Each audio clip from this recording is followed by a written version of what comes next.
Welcome back to the 1090 podcast. Today's episode is sponsored by Frankie, my daughter. So I'm going to read her obituary right here. And I'm not even sure who wrote it. I think it was my sister-in-law or sister. I don't even know. But here we go. Frankie Quinn Sawyer, age 2, was involved in a fatal car accident on the evening of July 25th with 5 family members. Frankie was born in Riverton, Utah, and she hit the ground running. She was her mama's mini-me, her daddy's little princess, and her brother's shadow. She made sure that she was always heard and would not be outdone by her brothers. Frankie loved horses, candy, and her bunny. She brought the sweetness to her family, and the world won't be the same without her. She was accompanied to heaven by her mother and big brother. She is survived by Mason Sawyer and Julian Blue. And, dude, hit the ground running is a good description of Frankie, dude, because all my kids were kind of morning people. Like, they wake up ready to go. Frankie was the same way. She'd wake up just, like, all about it. And it was funny because if it was like a weekend where I didn't have to work, Frankie was always the last one to wake up. Riggins would always wake up first, and he'd get his bowl of cereal all by himself, turn on the show. Like, he had to figure it out. Yeah, Riggs is doing his own thing by the time me and Kortni got out of bed. But Frankie would always be the last one up, and whoever went in and got her. So if Kortni went in and got her, she'd ask for Dad. Like, where's Dad? Okay. If I went in and got her, she'd be like, where's Mom? She was just like, she was just funny like that, dude. Dude, and then we'd play I Spy a lot with the kids, me and Kortni would, like in the car a lot. And she'd always pick her pink car seat. Every time she'd pick her pink car seat. And she'd always say, I spy something pink. She could like barely say it, and then we'd always say your car seat, and she'd go, yes. It was That's pretty awesome. cute, man. And then, she was her brother's shadow, always chasing him around. They were so good with her. And then she loved dancing, dude. We'd play the song Savage Love. You know that one? Yep. Savage Love. Dude, all our kids would dance that one, and Frankie would get after it, too. That's awesome. So, yeah, we're going to do episode for Frankie. It's June 29th. That is Kortni and I's anniversary and Frankie's birthday. So, how many years is that? Is that 11 years? It'll be 10. It'll be 10 years? Yeah, because we got married 2013. Yep. 13. Do you get, because she died when we had 8 years, do you get credit? Like, do we get the 10 year? I mean, it's pretty easy when one of you is dead. It's pretty easy to have a relationship. But I'll count it if you give it to me. Yeah, we're gonna count it. It's weird with Kort because, like, I would say I have a relationship with her. Sure. Like, I talk to her all the time. And I used to feel weird about it. After talking to Jeff, the Jeff Olson guy, I don't feel weird about it at all. Right. Like, screw you guys. You guys are the weird ones. I'll talk to her if I want. Right. Well, then you add in, like, your high school years.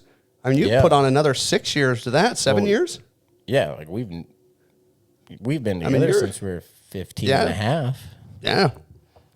No, yeah. Of course you have a relationship with her. Yeah. Talk all you want. And Kortni, I mean, you knew Kortni, too. You guys were friends. Right. Loved Kort. Kort was great. Yeah, we had I think we had a special relationship. I remember, so I went on a mission, LDS mission for 2 years to Alabama. And not only did she write me every week, she wrote me 3 letters every week. 3 letters every week. I had a big shoebox stuffed full of them that I'd keep around. And I remember one area I was serving in, because Alabama gets lots of tornadoes. Okay. This one area I was serving, tornado warning goes off like 3 a.m. Okay. I'm like pissed. I'm exhausted. Like, I'm not waking up. I'm not doing this. My companion, Elder Anderson's like, we gotta go. Like, he's like, we gotta get out of here. I'm like, it's gonna be fine. And so he calls our mission president guy, and he's like, you guys need to drive to the church and hang out in the baptismal font because it's like below the ground. Right. I'm like, seriously? So my companion, Elder Anderson, I like to call him EA. I'm familiar with EA. This is You've great. met EA. Knowing EA, this is great. And so he picks up all this stuff, and the only thing I grab is Kortni's box full of letters. The only thing I grab. He's like, that's all you're getting. Like, what? I'm good. Yeah, like, I'm good. I can get a bunch of more white shirts and ties. Like, I'm good. But Oh, I love it. But then I get home, and Kortni already had our wedding date and everything, dude. So I got home from that mission in March. And then we got married June 29th, dude. So you got home in March. When did you propose? May? Like April? No, like 2 weeks after that. So it was quick, yeah. Oh, yeah. It was done deal. And then, Kortni and I get married and moved to St. George. But, yeah, I talk to Kortni all the time. Do you still have all the letters? Oh, my God, dude. So I get home. Dude, I don't have any of those letters. None of the letters? Because Kortni and I are so embarrassed of what we're saying in these letters. Like, if our kids or grandkids... And you don't know it at the time. Like, you get home and you look back. And yeah, like, I wish I kept them. But, like, in the moment, we're like, the only bad things can happen if we keep these. Like, if our kids or grandkids get a hold of these, like, this is embarrassing. This is bad. So you tossed them all. Because there's just a bunch of love. Like, I love you. Like, it's just... And it's that. I don't know why this just popped in my head, but when Kortni first passed away, and I'd start talking to her, we just say, I'm sorry. Like, I'd just be crying, like, I'm so sorry. And then that's all she'd say to me, is I'm so sorry, like, I'm sorry. I'm like, no, like, that's all it was. I'm sorry. Back and forth, and then it evolved to other things. But, yeah, it's weird having a relationship with people on the other side. Sure. It takes some getting used to. But anyway, I'm excited for the episode. Should be a good one.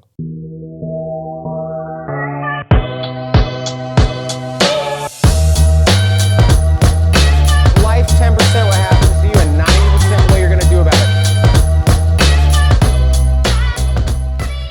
Welcome back to the 1090 podcast. I'm Sam Josie here with Mason Sawyer. And today's episode, it's gonna be a fun one. We're gonna talk, as Mason said at the beginning, this episode's gonna be a little bit about Frankie, a little bit about Kortni with their anniversary. But the theme of it with them in mind is princesses. Frankie loved princesses, my girls love princesses. So we're gonna have a little princess showdown in this episode. Let's do top 3. Okay. Each. Okay. But let's do it like a draft style. So like if I pick one, you can't also pick them. Okay. You got to pick someone. So I think first, and we need to so just for the record, I think we're going to include Queen Elsa is a princess. Moana is a princess. Let's not get too... Any Disney woman, or I don't even think it has to be Disney. Not even Disney, huh? You want to keep it strict Disney? Well, I think we don't necessarily have to keep it straight Disney, but I think any Disney princess is going to be better than a non-Disney princess. Let's find out. Then. All right, let's roll. You want to pick first? I would like to pick. All right, I'll let you pick first. I'm going Rapunzel. Rapunzel. Okay, I'm going to take Elsa. Is that the Frozen one? Yeah, that's a good one. It's a good pick. She's not even she's a superhero basically. She is. I mean, she's on a different. Like if all the princesses had a fight, or if we dropped them in like a Hunger Games situation. It's going to be hard to beat She's kicking Elsa. ass. Yeah. There's no way. Yeah, there's no way around that one. Yeah. That's a good pick. Okay, what you got? I'm going to go... I'm going Mulan. Going Mulan, that's a nice pick. Let's get down to business. Oh, all right. Mulan, not bad. I like the dragon, too. Okay, yeah. And the bad guy in that movie... I forget scared his name. the shit out of me when I was a little kid. And then I remember I went to McDonald's. Okay. Little kid. And in my Happy Meal, it was the bad guy from Mulan. Dude, McDonald's had the best. They did. Me and Ryan were talking about this. Oh, they had man. I remember he was this action figure of this guy. Yeah. What was his name? What was his name? I don't know. Sean Yu. Sean Yu. Okay. Sean Yu. He had that scary bird. Dude, so my action figure, he was like... Did he have a skullet? Kinda, yeah. Okay. All right. We're on the same page here. Okay. Anyway, this action figure's buff dude, sword, and then he had the bird on his shoulder. Yeah. And if you hit the button on his back, the bird's wings would flap. It was pretty awesome. Yeah, McDonald's. I got Mulan number 2. I'm going to go number 2 pick. I'm going with Ariel. I'm going to get that underwater plus the land. You're going mermaid? Help side. I mean, you bring in Ariel, you got King Triton, you got the Army of the Sea. Plus, you don't get every character with I think you get their affiliation. I mean, you get Mulan, you're bringing Mulan's army. Okay, you get Little Mermaid. I heard the new Little Mermaid is terrible. I didn't mind it. I don't think that's a surprise to you to hear that I liked it. I haven't seen it. Oh, no, you like it. It's good. I personally enjoy it. There were some like strange parts, but overall, I thought they did pretty good. I was surprised. I didn't think I was going to like it, but I did. Okay, is it my turn? Mm-hmm. So final pick. I like Princess Fiona. Fiona. From Shrek. Oh, okay. Yeah. I don't know if it's because I just Fiona? love Shrek. Yeah. But I'll take Fiona. Okay. I'm going to round out my last. So I'm going to pick Belle. Big fan of Belle. Belle, primarily, I'm going to get the help of the Beast. I love Belle. I think Belle is the prettiest of all the princesses. What would make you say that? She just is. She's classy. That yellow dress is just beautiful. She's played by Ryan's nodding his head like, yeah, I can see he knows. He knows. I think I've got a little bit of everything, too. I've got a blonde, a redhead, and a brunette. And that wasn't even planned. That was not planned. That was just an observation.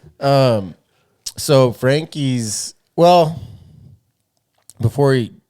I want to spend most of the time talking about Frankie and Tangled, but happy anniversary to me and Kort. Miss Kortni every day. Love her.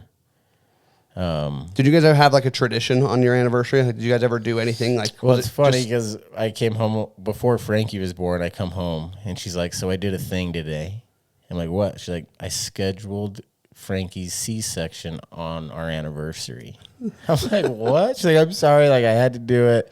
Doctor's going out of town. It was like the only day that worked, unless we're doing it a week later, and I didn't want to do that." I'm like, "It's fine. It's just funny, but." No, not really. With just 2 kids, we had 2 kids before Frankie, and you know how it is. Sure. It's hard to do too much, but yeah, we'd go to dinner or whatever. But that's who Kortni was. Like I remember the first time I took Kortni out, I saved up all my money as like 15 or 16-year-old kid. So by all my money, I'm talking like I had like $170, right? And I brought it all. Because I picked Kortni going big. Because I'm taking Kortni out for her birthday. I'm like, hey, and I wanted to be able to say like we can go anywhere, right? Like we can go anywhere. So I'm thinking like fancy steakhouse, maybe some seafood, like whatever she wants. Sure. And Kortni picks KFC, Kentucky Fried Chicken. She wanted the famous $5 bowl. I'm like, Kort, no, like seriously, like I'm loaded. Money rich. is not the problem. 16-year-old rich kid, and we went to KFC. But no, Kortni was, she was the best, and I miss her every day. And it's just shitty because if one of us should have died, it should have been me, because she was like the best person. But then I think, if one of us is gonna die, I think it's harder to stay. I think dying's kind of the easy part in some ways, like. The people left behind dealing with the misery is what sucks. Sure. There's I know you're not a big country music fan, but there's a song by Brooks and Dunn. Yeah. And it's called God Only Cries. And like the whole theme is that like God only cries for the living because it's the living that are left to carry on. Right. And like it talks about how like basically that like sucks. Like you're still here. They're off, assuming there's another side, like living life. And we're the ones stuck here dealing with all the crap. Yeah, it was so good talking to that Jeff Olson guy, man. I love that episode. He was a cool guy. He made me feel good about so many things. So happy anniversary to me and Kort. Okay, Tangled. Yeah, so you got a soft spot for Tangled. You're a big Tangled fan. Yeah, well, I love the message behind Tangled, which we'll get into. And then Frankie, Kort and I always thought Frankie looked like the Tangled princess after she cut her hair. Gotcha. Okay. Yeah. Frankie was just like changing Frankie's diaper. Like the boys, it was fine, but Frankie, it was a battle. Like, get your ass back here. Like, she'll take off running. She'll toss and turn. Like, it was a game to her, and she's just giggling. You're trying to pin her down. It was the funnest but frustrating thing. But for some reason, like, she loved the Tangled movie. She could just kind of sit there for at least a little bit and watch this thing.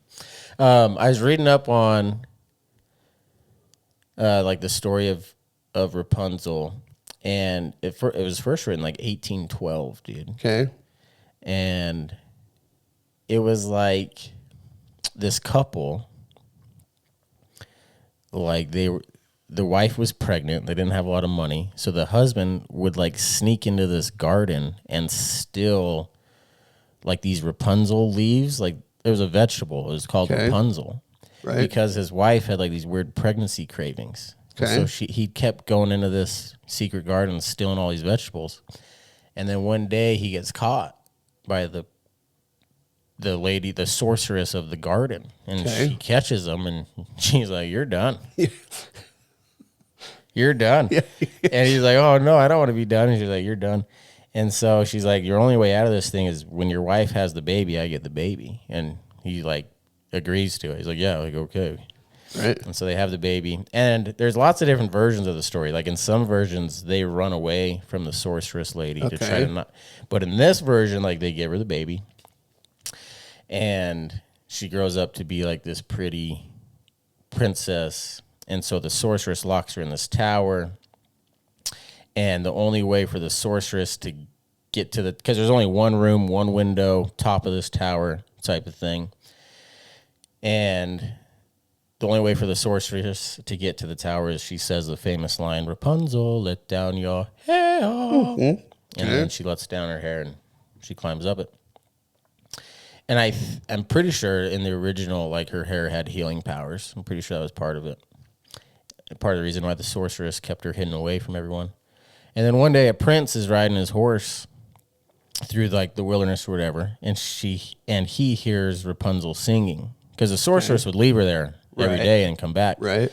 And so the prince hears her singing and eventually like meets her and blah, blah, blah, and then tries to save her. And so he goes up one day to save her, and Rapunzel's not there. The sorceress lady's there. And so he jumps from the building to live, and he lands in a bunch of rose thorn bushes, which breaks his fall, saves his life, but it rips his eyes out. He goes blind. Oh, geez. Yeah, this is getting dark. Yeah. Welcome to the 1812 Kids Edition. Rips his eyes out. This dude's blind. And now I'm forgetting some details, but later he like is traveling again and hears Rapunzel singing. And so he like tries to find Rapunzel listening to her voice. And then I think Rapunzel uses her hair or tears or something to heal his eyes. Okay. Anyway, it kind of gets off the rails, but that's like the original version. Anyway, I think me and you are going to stick more towards like the movie version. The movie, probably, which is pretty similar. Right. And you've seen that movie, right? Yep. And I love the story of Rapunzel because it's like, hey, you can stay in the tower, one room, one window. It's safe. No one else is going to get to you. Like, you're going to be safe in this tower your whole life. But, like, what life are you living? Like, what type of life is that? At some point, you got to get out of the tower. Even though you might get hurt, even though you might die, that's a better option than staying in the tower forever, don't you think? Right. Well, and I like that whole message because in one scenario, Rapunzel, she wants to get out of the tower, but she's being held there against like her will. But then she finally gets out and she's like scared to go forward. So it's like sometimes we feel like we're trapped and we can't get out of the tower and we have to like fight to get out. We have to like want it. And then other times like we're out, easy to get out, but it's like, all right, now that I'm out, what do I do? Like, where do I go? How am I going to handle this thing? But I think both cases lead to the same road, which is like, you're out of the tower. You got to go make something now. You know, it's no longer you're just sitting here safe. Let's get out and do something. Yeah. I think, like, what are some versions of the tower you think? I don't know. I mean, I think like, have? like something like a job comes to mind. Like someone can have a really good job. They may not love it, may not hate it, but it's a comfortable job, has benefits, pays bills. But it's like, do I really want to do this for 40 years? And it's like, no, I don't, but it's taking care of my family. It's paying the bills. Yeah, it's kind of like Preston, my tattoo artist. Yeah. Like yeah. his dad. Yeah, that was He like, had this tower, like, hey, this is a safe, comfy right. tower. But Preston's like, no, I'm going to go make some tattoos instead. I think even something small like a restaurant. Like, no, I think so too. You go eat, and it's like, I'm going to get the same thing. I like what I like. I'm not going to change it. And then it's like, if I get what I don't, like if I get something new, what if it sucks? Yeah, I get the same thing where, like, if I'm going to Chick-fil-A, I get the number 2 pepper jack cheese cherry Coke. You don't want to mess with it. If I go to Carl's Jr., it's a double Western cheeseburger every time. See, and I appreciate that you still go to Carl's Jr. Yeah, Carl's Not many do. I miss those old Carl's Jr. commercials with the pretty ladies just eating the burger. You remember those ones? Yeah, yeah. Like, I haven't seen a Carl's Jr. commercial in years. I mean, yeah. But yeah, like, but then what do you know? Like, what if you tried the number 4 and you liked it better? But we'll never know because you only do the number 2. Yeah, and it's like hard because, like, coming from my perspective, like, I have a 2-year-old daughter that passed away. Right. But even so, like, it's better than being in a tower your whole life. You know what I mean? Like, I know it didn't work out, but that's life, man. It's not going to work out sometimes. But you can't be scared not to try stuff. But with Frankie, I struggle because she's just so young. And I mean, you're a dad. You have girls, Right. like, it's just honestly one emotion that I haven't talked about enough that I feel like I haven't talked about this with my therapist or anyone because there's so much sadness and grief and misery and depression, like all that stuff, but like embarrassment, dude. Sure. There is a factor of I'm embarrassed, like I couldn't keep my little girl safe. Right. Like that's the number one job of a dad is you keep them safe. You give yourself up if you have to, like whatever it takes, you keep your kids safe. And like forgiveness, like you're a forgiveness guy. And what I mean by that is like you're a religious person. Like you believe in this forgiveness thing. And I do too. But Sam, like I can't. And I was trying to talk to the Jeff Olson guy about it. But like it's hard to forgive myself for that. For not being with any of them, let alone like my little princess, like my little 2-year-old. Right. Well, and I mean, it's hard. I mean, the accident was so horrific that, like, even if you were there, and again, this is, I mean, just words isn't going to fix anything, but just even if you were there and you happen to survive the car accident, there's still nothing you could have done. You know what I mean? Yeah. Even though, like, in your head, you could probably make yourself think, if I was there, maybe I could have done this, and then even the guilt of just not being there in general. Well, I think that's mostly what I have is like I should have just died with him. Yeah, I should have just been there with them and gone with them. And Race should have been with his family, right. and Ryder. And then, like, imagine how much better it'd be if our whole family died. See, I think Like Race and Ryder are alive, and our whole family just gets wiped out. Like, wouldn't that be way better? See, no, I don't think so. I don't think so for your family either. Like for your, like right now, like there's still like because of Blue, because of you, because of Keisha and Faith and Rand, like there's still parts of the family still there. Instead of like the entire family just essentially being erased. Like, oh, Mason and his whole family no longer even exists.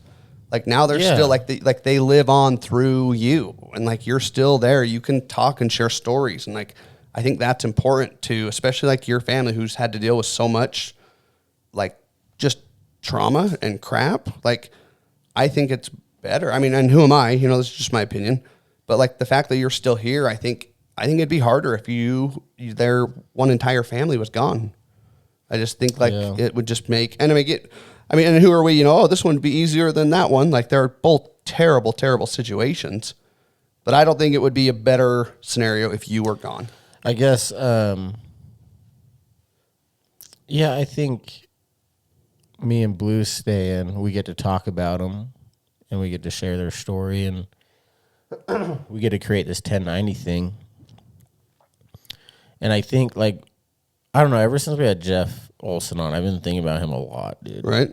And I didn't experience anything like he did with his near-death experience, but I bet like if I was in a situation where I'm in like this weird spiritual limbo world, whatever he was in when he had that near-death experience, like I bet Kortni would tell me the same thing. Like you got to stay there for Blue, and you can help so many people, and like I do. Like back to Kortni, when I have conversations with Kortni and I talk to her, like, and I don't when I'm talking to Kort or any of them, when I'm talking to Frankie, Riggs, Race, like any of them, I don't know if it's actually them talking or if it's just me being them in my own head type of thing. Mm-hmm. So I'm not saying like I'm having this spiritual thing, but like I do think Kortni's proud of me. No, for sure. Of like what?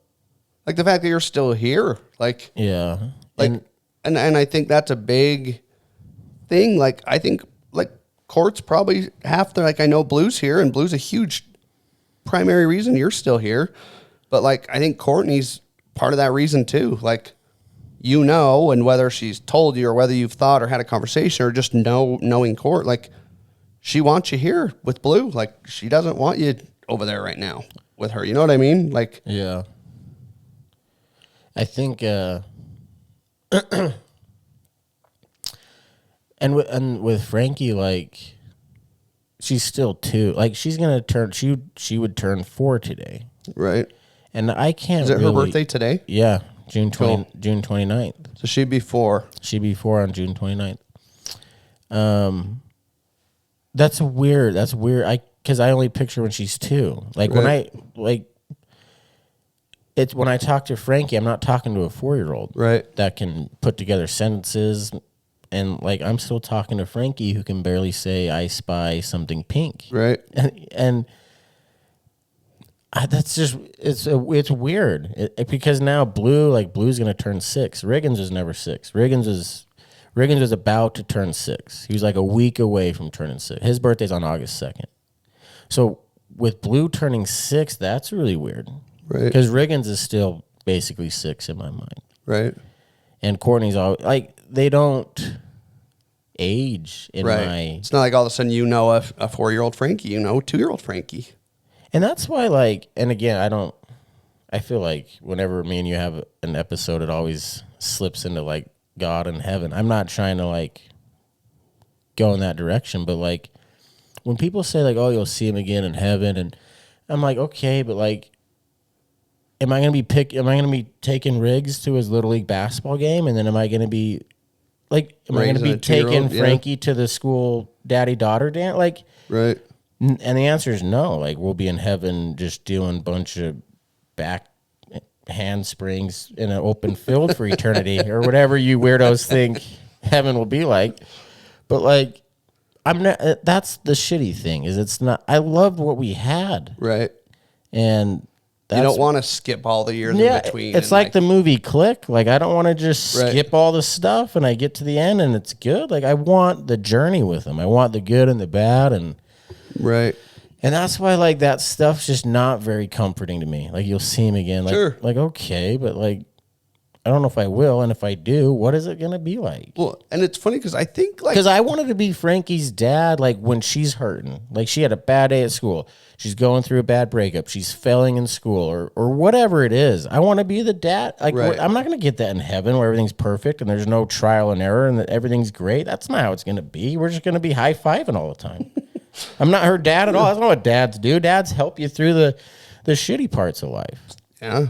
Well, and I think, like, the term, like, you'll see him again or it'll all make sense one day, like, I don't think people fully know. Like, I think that's just something you say. You know what I mean? Like, I don't think they fully, like, that doesn't help you in this situation. That doesn't help anyone. Like, oh, don't worry, you'll see him again. It's like, okay, when? In 100 years? I kind of mentioned this, like, in a previous episode. I think where I said, like, you know, if you just say you'll see him again, it's almost disrespectful to the grief. Sure. Like, can we just honor this terrible feeling, please, and not tell me it's going to be okay? Because it's not okay. Like, innocent young kids and a beautiful wife in Kortni and a beautiful husband, father, and race, they're all gone. Like, it's never going to be okay. I mean, I'm going to try to make it okay. I'm going to try to make the most out of it, but, like, it's not good. It's not good, man. Well, and I think you do a good job of, like obviously people who say that, they don't know what else to say. Oh, and you do a good job of, like, not, like, what do you mean I'll see him again? Like, you don't do that. You, like, no, thank you, you know. But, I mean, there were plenty of times where I'd come over to your house over the last 2 years, and we would just sit in silence because, like, I didn't know what to say. People will see you, and they don't know what to say, so their first thing that comes to mind is, it may not make sense right now, or, hey, you'll see him again, because, like, that's the only thing they know how to say. But I don't think they're really, like, they mean well, but I don't think they fully know, like, what that means. Yeah. But there's just nothing else to say. And it's not like I don't want to see him again, or I don't totally think that's not true. It's just it doesn't help. Right. It just doesn't. Right. I'm sorry. And maybe it will later. Maybe like 10 years from now, that will be comforting. But at least right now, like, no, man. Can I share a funny story about your kids and my kids together? Yeah. So I remember one time we were over there. So my twins are, like, so Frankie turned 4 today. My girls turned 5 in September. So they're close in age. Yeah. Like 6 months apart or whatever. And I remember we were over there one time, and the 3 girls, my twins and Frankie, would just play. Riggs would just go, like, he basically was like the babysitter. Like, he'd go down and get him a toy, come up, then he'd kind of, like, just stand back and, like, observe, like, kind of watching him. And then I remember, like, I looked over one time, and we see Riggs. He's up on a stool inside your cabinet. And it's just, and I might have shared this before, just like an assembly line, like to Blue, to Frankie, to the twins, and they were just distributing all these snacks. And they come over. I think it was like this specific time. I think it was a bag of graham crackers, just like a whole box, and all of them come out with, like, their own package. And Riggs was just distributing everything. Riggs loved doing that stuff, man. It was Riggs awesome. loved being a big brother. Yeah, it was fun. Like, we'd just tell, like, all right, go downstairs and play, and Riggs would haul them all down, and just, yeah, it was so funny. We loved watching it. Real quick, because this is gonna be a quicker episode. But let's get back to the tower thing, and I want to compare this tower thing. So you have, like, the tower metaphor, like, you got to leave the tower eventually, and it might go bad, and you might fail, and you might experience all the bad stuff, but that's necessary. That's part of life. You got to experience the heartache, right, to get the joy. But I want to talk about the Tangled tower, leaving it, with, like, trauma, because I think,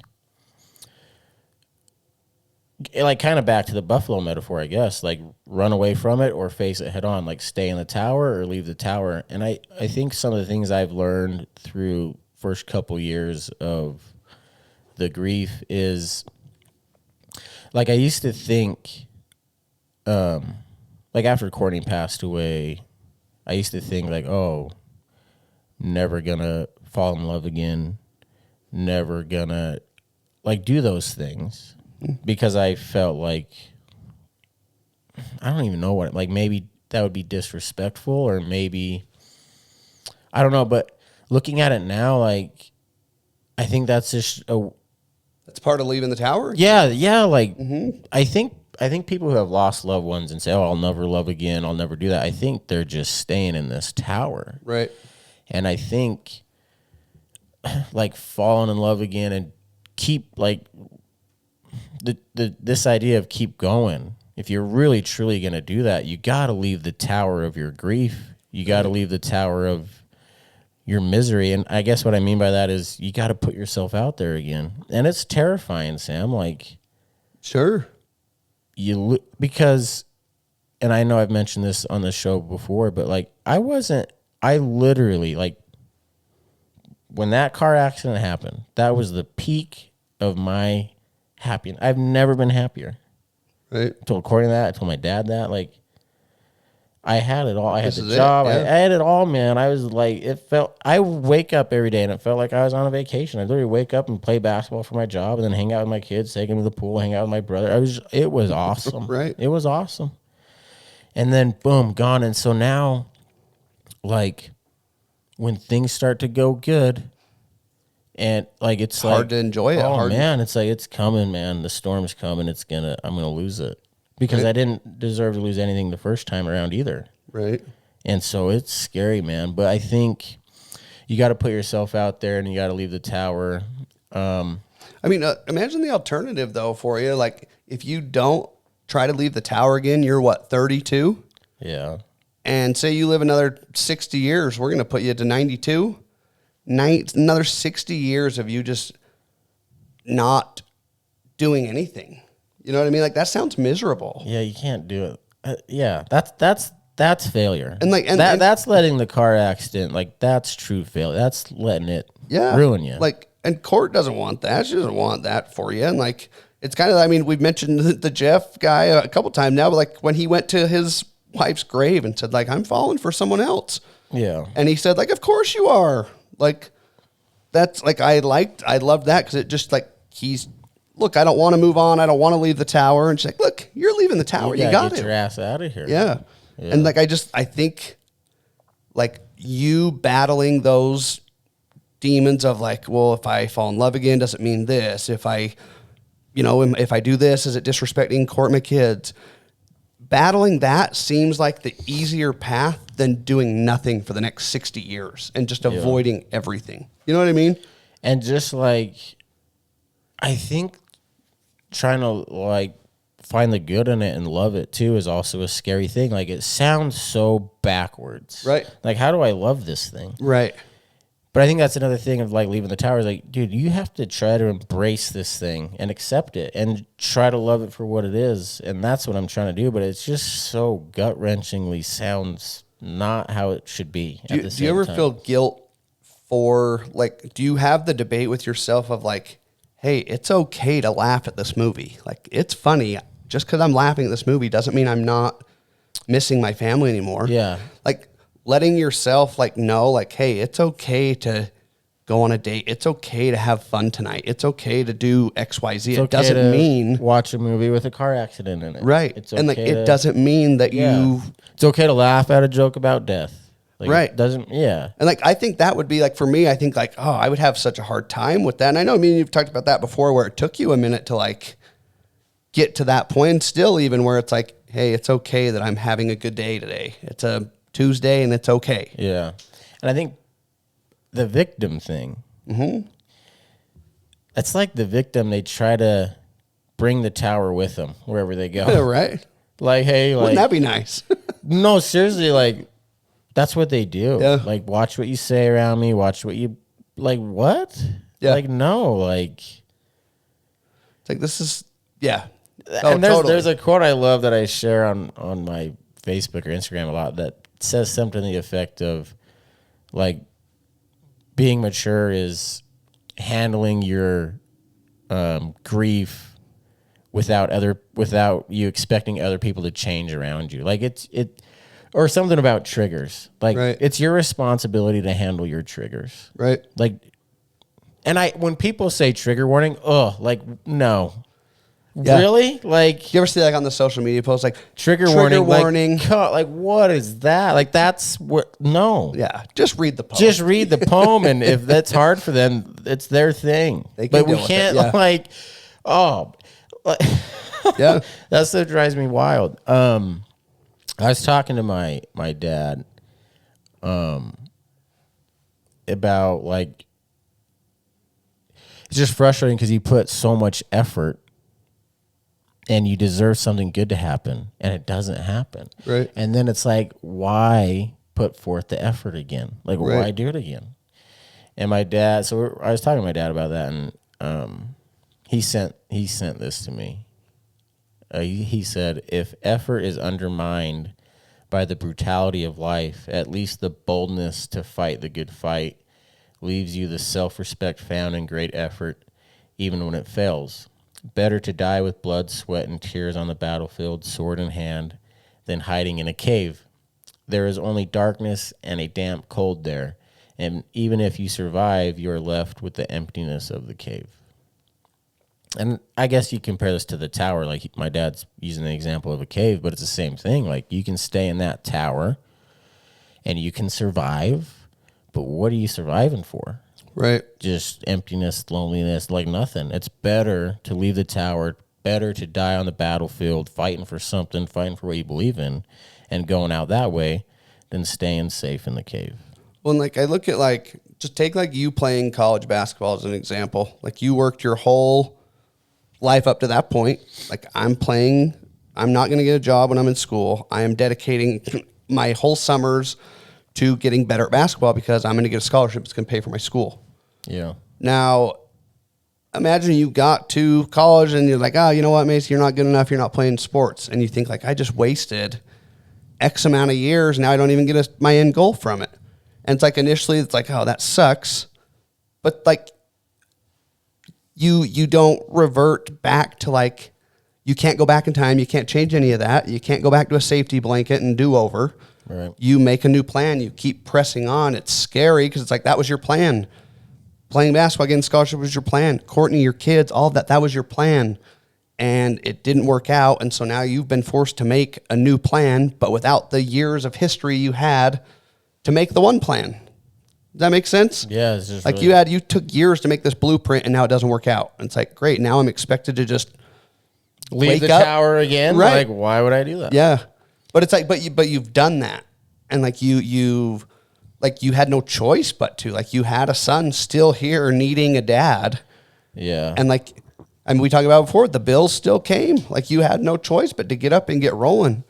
And I think you were fortunate to have a very good support system in your family and in Kort's family that have helped a lot. But like at the end of the day, they can only carry so much before you're forced to like, all right, like I gotta figure this out here. And I remember because the car accident was so bad, they're like, hey, you can see Kortni's hand. That's it. But Frankie was like untouched, like not a scratch on her. So I saw Frankie's body. I remember my brother Sage asking, he's like, do you want to see her? I'm like, what does she look like? And Sage is like, she looks beautiful. Like, she looks good. She looks great. Right. I'm like, okay. And, dude, seeing Frankie's dead body, like, just destroyed me, dude. It was just, I don't even know. And I think... Are you glad you did? I don't think I am. I just... Was that the first one that they offered? Like, did they say you can see Frankie and then you can see Kort and Riggs, or they said you could see Riggs, but Riggs is like he's viewable, but he's banged up. Mm-hmm. You can't really see the other ones. Yeah, you're kind of just floating through shock, and then you see something like that, and you're like. It just broke me, man. And I was watching a funeral on YouTube of someone I hope to have on our podcast. So I was just listening to the funeral that they gave for their son that passed away, young kid. And it's just an open casket funeral. And I'm like, I don't know if it's just me. I cannot handle the dead body thing, dude. Like it literally just felt it in my chest, just broke me. And I see Frankie every day. I see her laying there on that table, and it's just bullshit, dude. And right. I don't even know what to do about it other than I can't stay in the tower. I don't know. Yeah. No, I mean, the question I ask every day to myself is like, why do bad things happen to good people? And not to be a judgmental person, but then you turn around and you see just like, not just by viewing them, but you actually know about them and you know that they're just a scumbag. And it's like they're going through life untouched, unscathed. Looks like they have it all. They're living the life. And like inside, you're like, I know what you're like a bad person. And so it's like, why? Not to say like you deserve this to happen, but it's like, compared to someone else who's just a good person, like why do bad things happen to good people? Not to say they don't happen to bad people as well, but it's just like, it drives me nuts that life is so crappy. And in your situation, like it changed in an instant, like literally 5 seconds. And like, dude, just seeing Frankie, dude, that feeling meant something, Sam. Right? It did. It meant like that absolute terrible feeling. The feeling wasn't, oh, it hurts because you won't see her for a minute and then you'll see her in heaven for the rest of your life. That's not the feeling. Right. The feeling is, I don't even know what to do. I don't even know where to go from here. I don't know what to do. I don't know. I don't even know what to do. Well, it's like you're living in It's shock. like I want to die, but maybe I shouldn't die. Maybe I should keep going for Frankie. Or I don't know. But you're just like spinning. Your head's just spinning. And then it's like, I get this weird grief. Like, oh, I've thought about Frankie for 10 minutes. I haven't thought about Riggs or Ryder. Right. So I feel with this weird guilt in my grief. Like I'm not grieving over everyone equally. So that's messed up. And then I felt bad that I didn't see Riggins' body or Kort's body or Race's body or Ryder's body. I only saw Frankie. So that gave me a lot of... Dude, I remember I went to this, and then we can wrap it up soon. But I went to this, my therapist's wife's birthday party. And I forget what they did, but they brought in this lady that has the ability to talk to like dead people, like people beyond the whatever. Sure. And so there's probably like 14 people in this room, 7 couples, and then this mind reader lady. I don't know what to call her. Like a medium? Medium. Okay. And like and she's like, you can ask me like if you want to talk to the people on the other side, like you can ask them a question or something like that. And so it gets to me, and I tell her, I'm like, I want you to, if she has any gift, probably not. Like I understand that. Like probably not. She's just throwing shit at her, like whatever. But like if she does have if she can do this, what I asked her is, will you tell my son Riggins that I'm sorry I did not see his dead body, but I saw Frankie's body. And I'm pretty sure I ruined the whole party. Everyone's just like, what's going on? Like, because I don't know anyone here. I don't know anyone here. This is my therapist's wife's party. Right. I don't know anyone here. And I come out of the gate with that, and everyone's like, great. Jesus Christ. Like, what? And I'm like, sorry, I ruined the party. But like, that's how I am. Like, if there's a shot in hell that this lady can talk to my family, right? That's what I went with. That's how bad I feel, dude. Can I follow that? Like, what did she say? She said your boy already knows that. And that's what she said. Like, he already knows that. You don't need to tell him. And then I said, will you tell him anyway? And then she's like, yeah, I will. And then my turn was over. Next. Never got invited to another party again. My therapist suddenly told me he had no more openings. But if anyone's lost a loved one, if you're going through it, my heart goes out to you. Don't give up. Keep going. You got to leave the tower of your pain, and you got to attempt to live life and love again and fail again, and you got to do all that stuff again. And if you're not, I think you're staying in the tower, which is nice. It's comfy and it's safe, and people like that. But give me a little pain, a little death over that any day of the week. I'm not in the mood to do movies. So I think we should just end it. Okay. Just remember, life's 10% what happens, 90% how you respond to it.